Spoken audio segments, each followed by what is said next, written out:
Okay, good morning, good afternoon, good evening, good night, my teacher and friends. So today I want to discuss about a presentation of a book that I have read before. The name of book is The Psychology of Money. Okay, before I start the presentation, so let me introduce to myself.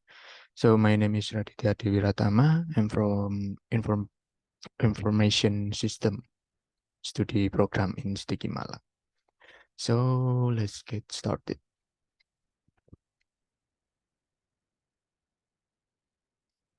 Okay, so I have four content to discuss in this presentation. Number first is introduction about the book. Number two, data for supporting this book. And number three is discussion. Number four is conclusion. Okay, introduction. So I have a quote. The quote is, doing well with money has a little to do with how smart you are and a lot to do with how you behave. So let's go to introduction. So a book by Morgan Housel that was published in 2020 it tells the story of how successful money management is not always about what we know. The underlying premise of this short 20-chapter book is that success with money has nothing to do with how smart we are and everything to do with our behavior. Since its release, the book has become an international bestseller, even ranking among Amazon top 10 bestsellers in the US. Because this book has been a global bestseller, the book with the title of Psychology of Money by Morgan Housel has been translated into 26 languages, including Indonesian. The book explains that everyone has their own experience with money and the economy. People born during the Great Depression, World War, peace, and prosperity would have different perspective on money. Morgan also says that personal experiences determine one's financial decision. And luck is something we tend to overlook, even though it is a powerful and prevalent asset. Okay, number two, I want to discuss about data. So I have quote again. So the quote is, there is no reason to risk what you have and need for what you don't have and don't need. Okay, this is my first data, or data one. The name of data is what inflation did to prices in your teens and 20s, born in 1960 and born 1990.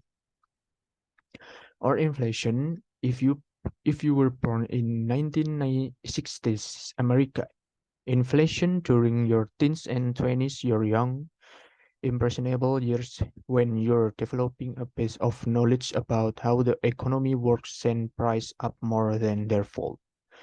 That's a lot.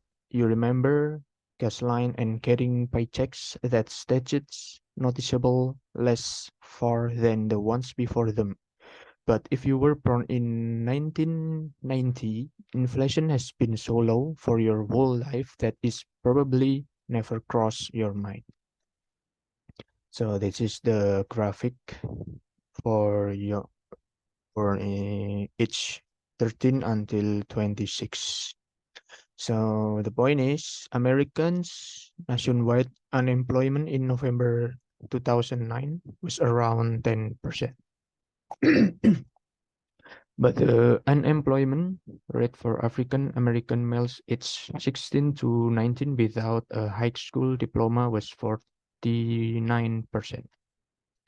For Caucasian females over age 45 with a college degree, it was 4%.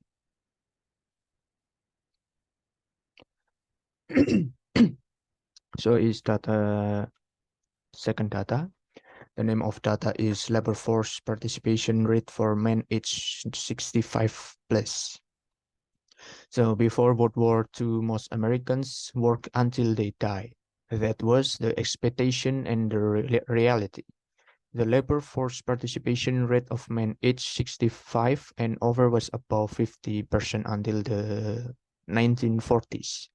Social Security aimed to change this, but its initial benefits were nothing close to a proper pension. When Adam E. Fowler gets the first Social Security check in 1940, it was for $22.54 or $416, adjusted for inflation. It was not until the 1980s that the average Social Security checks for retirees exceeded is a $1,000 amount adjusted for inflation. So the point is, more than a quarter of Americans over age 65 were classified by the Census Bureau as living in poverty until the late 1960s. So data number 3, the name of data is real GDP per capita for America. So take for example how the US economy has performed over the last 170 years. But do you know what happened during this period? So 1.3 million Americans died while fighting 9 major wars. 4 US presidents were assassinated, and 675,000 Americans died in a single year from a flu pandemic. Number 33 recessions led a cumulative 48 years. The number of forecasters who predicted any of those recessions around to zero. The stocks market fell more than 10% from a recent hike at least 102 times. Stocks lost a third of their value at least 12 times. And annual inflation exceeded 7% in 20 separate years. So this is a graphic for GDP per capita. The first year is 8050 until 2010. And the point is, our standard of living increased 20-fold in this 170 years, even though barely a day went by that like tangible reasons of pessimists. Is data number 4. The name of data is US economy in recession. And the time between US recessions has changed dramatically over the last 150 years. The point is the average time between recessions have grown from about 2 years in the late 100 1800s to 5 years in the early 20th century to 8 years over the last half century. So this is my last data. An explosion of consumer credit enabled by the loosening of Depression-era regulation.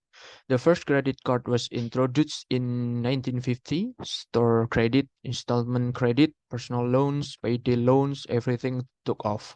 And interest on all debt, including credit cards, was tax deductible at the time. It is delicious, so we ate a lot of it. A simple story and a simple table. And total US household debt in 1945 is $29.4 billion. In 1955 is 125.7 billion, and 1965 is 331.2 billion. And the point is, household debt in the 1950s grew 1.5 times faster than it did during the 20s debt splurge. Okay, so we next step to discussion. So I have a quote again, and people do some crazy things with money, but no one is crazy. So in this discussion, I have 4 points of this book to give us a learn about the money. and the behavior to control it about money. Okay, number one is the role of luck and risk. Luck is a tricky topic to discuss as it is difficult to measure the extent to which luck plays a role in the success of an endeavor. In this case, there is the unintentional factor of actions outside of our control, which can be even more impactful than what we conclusively do. Luck is something we tend to overlook, even though it is just as powerful and prevalent as rich. Number two is building wealth. Morgan believes Morgan believes building wealth is primarily about spending less than we have earned. He says that our savings rate is more important than the things we buy by spending money just to show others. Number three is nothing in this world is free. We are also told that nothing in this world is free. In life, there is a price to pay even for a future that is not always clear. So we have to open-minded to identify and decide whether we want to pay it or not. Of course, this clearly affects our future. We are told to make an investment in a gradual and sustainable way, then sit back and watch as our money grows. And number four is preserving wealth. Morgan Housel also gives advice to readers that the wealth that is already owned should be maintained. Maintaining wealth is something that really needs to be done so that the wealth you have does not just disappear. So this is my last of topics is conclusion about book or about my presentation. So successful money management is not always about what we know. It's about how we behave, and behavior is hard to teach, even to smart people. A genius who loses control of their emotions can have a financial disaster. Conversely, ordinary people with no financial education can be wealthy if they have a number of behavioral skills that are unrelated to formal measure of intelligence. So thank you. That is all my topic of my presentation. So let's go to read this book because I think this book is very good for us, for a young people, to make some strategy to control it our money in the future. So thank you and see ya.